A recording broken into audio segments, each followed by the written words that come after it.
Radhe Radhe everyone, my Pacific wall में आप सभी का स्वागत है। फ्रेंड्स, आज की वीडियो में मैं आपको दशा माता की व्रत कथा सुनाऊंगी। दशा माता का व्रत चैत्र मास के कृष्ण पक्ष में आने वाली 10वीं तिथि को किया जाता है। दशा माता व्रत की पूजा पीपल के पास बैठकर की जाती है। इस व्रत में एक 10 गांठ का डोरा बनाया जाता है। इस डोरे को हल्दी से रंगा जाता है और फिर हाथ में गेहूं के दाने लेकर और इस डोरे को हाथ में लेकर कथा सुनी जाती है। इसे दशा माता का डोरा कहा जाता है। तो देखिए, हमने डोरा बना लिया है। हाथ में हम 10 गेहूं के दाने लेंगे और जो हमने डोरा बनाया है ये डोरा हम हाथ में ले लेंगे। अब हम दशा माता की व्रत कथा सुनेंगे। तो चलिए व्रत कथा शुरू करते हैं। एक राजा था, उसका नाम नल था। उसके दमयंती नाम की रानी थी। एक दिन महल के नीचे एक बुढ़िया आई जो दशा माता का डोरा बांट रही थी और कहानी सुना रही थी। वहां पर बहुत भीड़ लगी हुई थी। सभी औरतें डोरा लेकर जा रही थी। रानी ने ऊपर से देखा और दासी से बोली कि नीचे देखकर आओ, किस चीज की भीड़ लगी है। वह देखकर आई और बोली कि एक बुढ़िया दशा माता का डोरा बांट रही है जिससे धन लक्ष्मी आती है। वह डोरा कच्चे सूत की 10 गांठ का डोरा है और हल्दी से रंगा हुआ है। हाथ में 10 गेहूं के दाने लेकर दशा माता की कथा सुनकर यह डोरा गले में बांधा जाता है। तब रानी ने भी डोरे की पूजा की और गले में बांध लिया। जब राजा बाहर से आए तो देखा कि रानी के गले में डोरा बंधा हुआ है। राजा ने रानी से पूछा कि यह क्या बांध रखा है। रानी बोली, यह दशा माता का डोरा है, इससे घर में धन लक्ष्मी बढ़ती है। राजा बोले कि हमारे पास तो बहुत सारा धन है, हमें इस डोरे की क्या जरूरत है। ऐसा कहकर राजा ने रानी के गले से डोरा तोड़ा और फेंक दिया। जब राजा ने डोरा फेंका, उसी रात को राजा को सपन में दशा माता दिखाई दी। दशा माता ने राजा से कहा कि राजा, मैं तेरे घर से जा रही हूँ। जैसे ही मैं तुम्हारे घर से जाऊंगी, तुम्हारे घर का सारा धन राख हो जाएगा और बुरी दशा शुरू हो जाएगी। सारा धन कोयला बन जाएगा। सुबह उठकर जब राजा ने देखा तो सारा धन कोयला बन गया था। तब राजा ने रानी को कहा कि हमें इस घर को छोड़कर जाना होगा। इस घर पर हम ब्राह्मणी की बेटी को छोड़ देंगे। वो यहाँ पर दिया जला देगी, पानी भर देगी, घर में झाड़ू लगा देगी और सारा दिन घर में बैठी रहेगी। हम किसी दूसरे गांव में या किसी दूसरे नगर में जाकर रहेंगे, वहीं पर अपना पेट पालेंगे। तब वह राजा और रानी घर से निकल लिए। जब राजा रानी तालाब के किनारे पहुंचे तो राजा ने रानी को 2 तीतर लाकर दिए और कहा कि तू इन्हें भून कर रख, मैं नहा कर आता हूँ। रानी ने तीतर भून लिए। जब दोनों खाने बैठे तो भुने हुए तीतर भी उड़ गए। वहां से राजा अपनी बहन के घर गया। बहन ने राजा रानी को पुराने घर में ठहराया। पुराने घर में एक सोने की बर्छी पड़ी हुई थी। राजा रानी ने देखा कि बर्छी जमीन पर पड़ी हुई है और जमीन धीरे धीरे बर्छी को निगल जाती है, यानी कि बर्छी जमीन के अंदर समा जाती है। राजा ने कहा, रानी यहाँ से चलो, नहीं तो चोरी हमारे सिर लग जाएगी। राजा रानी वहां से चल देते हैं। इसके बाद राजा अपने दोस्त के घर जाता है। दोस्त भी राजा को पुराने महल में ठहरा देता है। वहां पर एक नौलखा हार टंगा हुआ होता है। नौलखा हार एक खूंटी पर टंगा था और खूंटी के साइड में ही एक मोर का चित्र बना था। राजा रानी देखते हैं कि जो मोर का चित्र बना हुआ था वह मोर धीरे धीरे उस हार को निगल जाता है। राजा रानी से कहता है कि यहाँ से भी चलो, नहीं तो ये चोरी हमारे सिर लग जाएगी। अब रानी राजा से कहती हैं कि हम किसी के घर नहीं जाएंगे, हम जंगल में चले जाएंगे और लकड़ी काट कर हम अपना पेट पाल लेंगे। राजा रानी जंगल में चले जाते हैं। वहां पर वो एक सूखे हुए बाग में जाते हैं। जैसे ही राजा रानी सूखे बाग में जाते हैं, बाग हरा भरा हो जाता है। बाग का मालिक बहुत खुश हुआ। उसने देखा कि एक स्त्री पुरुष बाग में सो रहे हैं।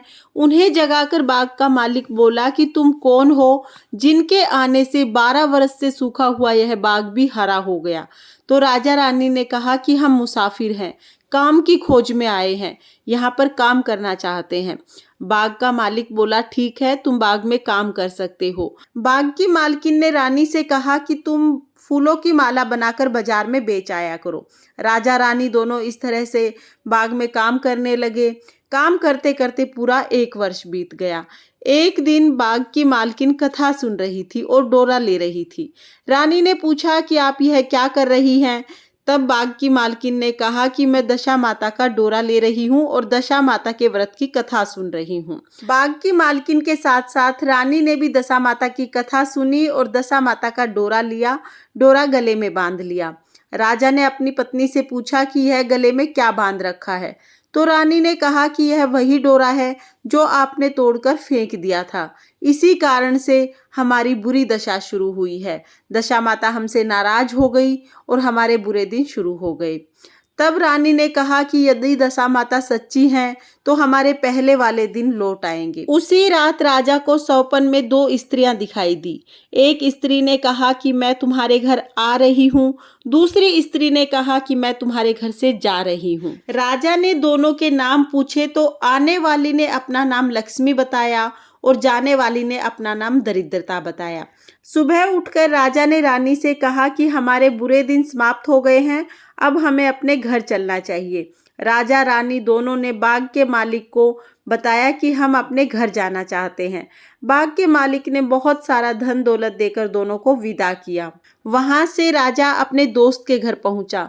दोस्त ने राजा को नए महल में ठहराया, लेकिन राजा ने कहा कि नहीं, हमें उसी पुराने महल में ठहराओ जहां पहले ठहराया था।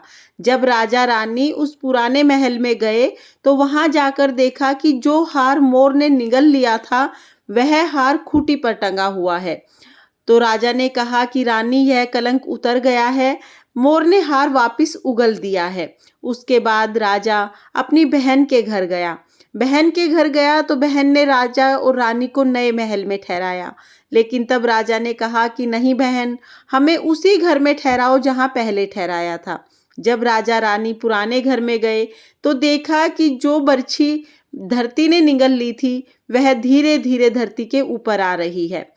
जैसे ही बरछी धरती के ऊपर दिखाई दी, राजा ने कहा कि देखो रानी, हमारे अच्छे दिन आ गए हैं, यह पाप भी हमारे सिर से उतर गया है। वहां से चलते चलते राजा रानी सरोवर के पास पहुंचे। जब सरोवर के पास पहुंचे तो देखा कि 2 तीतर पड़े हुए हैं। वो समझ गए कि ये वही तीतर हैं जो उड़ गए थे। वहां से राजा रानी अपने महल की तरफ चले तो देखा कि महल का दरवाजा जो टेढ़ा हो गया था वो ठीक हो गया है, सोने की झारी आ गई है, दातन हरी हो गई है। जो ब्राह्मण की बेटी दिया जलाने के लिए छोड़कर गए थे, राजा रानी दोनों ने उसे अपनी धर्म की बेटी बना लिया, उसका विवाह किया और बहुत सारा धन दौलत देकर उसको विदा किया। रानी ने बड़े धूमधाम से दशा माता का व्रत किया, हलवा बनाया, पूड़ी बनाई, मीठी रसोई बनाई, ब्राह्मण ब्राह्मणी को जिमाया और खूब दान किया।